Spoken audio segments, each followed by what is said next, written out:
ご視聴ありがとうございます。KK です。本日は来年の干支蛇のイラストを何種類か紹介したいと思います。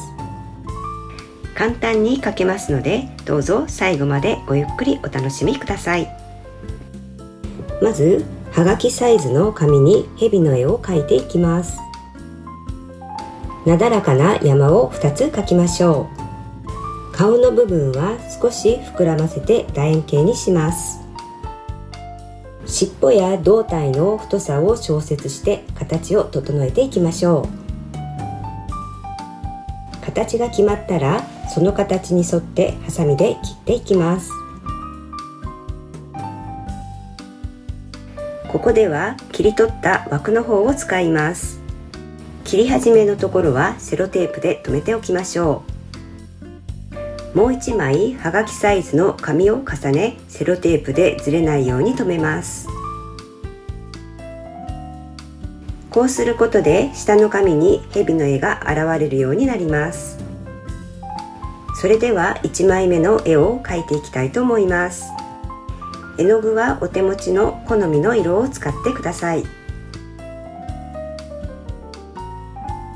平筆の8番にピンクと白を取り、筆になじませます。ダブルローディングでバラのつぼみを描いていこうと思います。はがきを描きやすい向きにして蛇の形の中に描いていきましょう。自分の好きな場所にバラを描いていきます。私はここでは全体にバラを配置しましたが、顔の部分には来ないようにしました。その方が目などを描くときに描きやすいと思ったからです。尻尾の細い部分にも寂しくならないようにバラの花を描きました。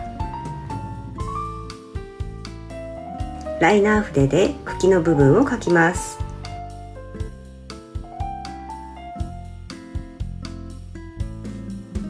葉は白と緑のダブルローディングで描いていきました。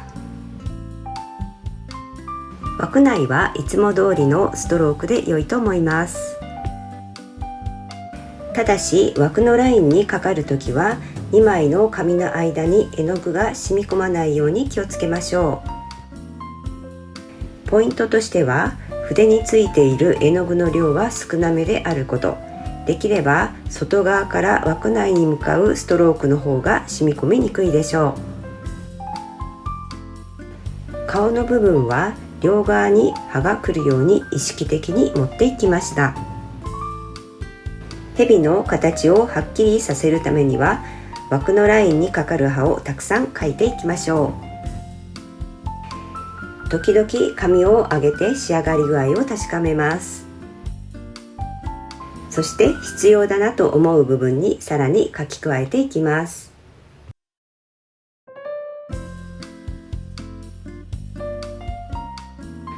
顔の先の部分には薄い色の葉がかかるようにしました。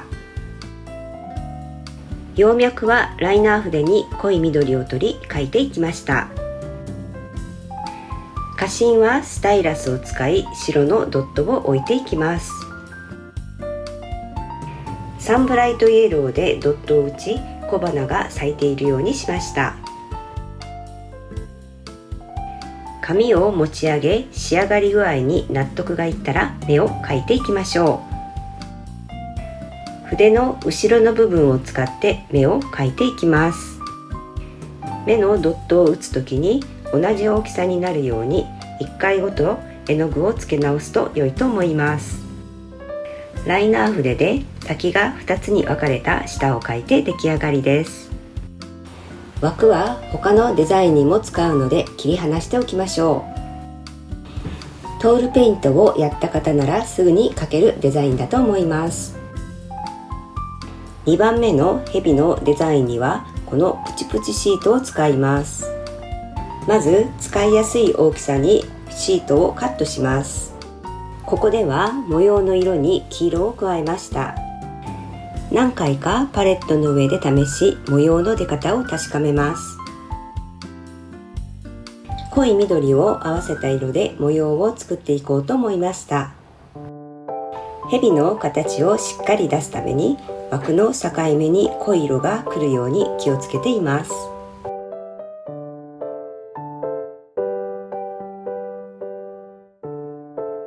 ピンクの模様を入れてもう少し明るくしようと思いました。時々模様の出来具合を確かめます。微調整を加えて模様の出来上がりです。筆の後ろで目のドットを打ちます。目の大きさが同じになるように気をつけましょう。ライナー筆で蛇の下を描いて出来上がりです。3番目の蛇の模様はストライプにしようと思いました。だいたい等間隔に1色目の黄色のラインを描いていきます。絵の具が紙の下に染み込まないように枠の外側から内側に筆を動かすと良いと思います。2色目も同じように塗っていきました。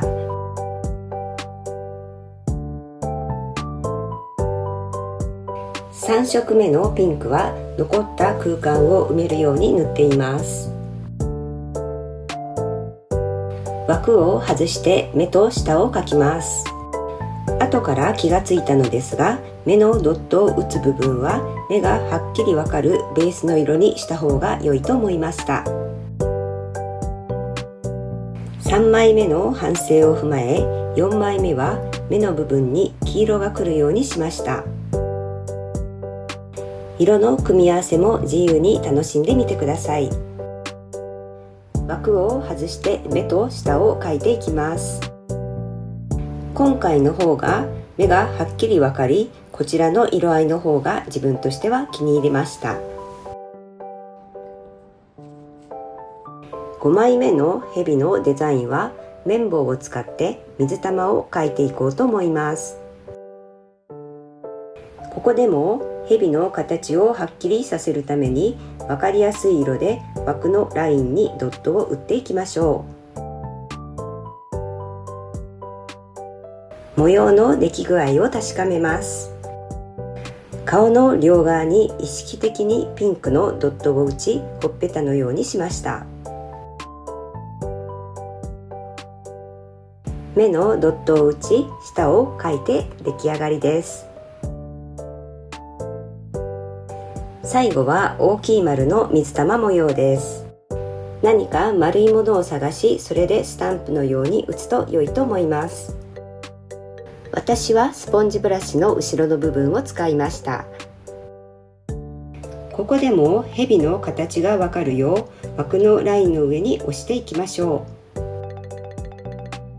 時々上の紙を持ち上げて模様の出来具合をチェックします。2色目はピンクの丸にしました。チェックして色のバランスを見ます。黄色の丸も足すことにしました。筆の後ろで目のドットを打ち、下を描いて出来上がりです。今回は同じ枠を使い、いろいろな模様の蛇を描いてみました。色を変えたり、さらに工夫をするなどしてオリジナルの蛇を描いてみてください。最後までご視聴ありがとうございました。高評価ボタン、チャンネル登録、とても励みになります。よろしくお願いします。また、感想やリクエストなどございましたら、コメント欄に書いていただけると嬉しいです。ご視聴ありがとうございました。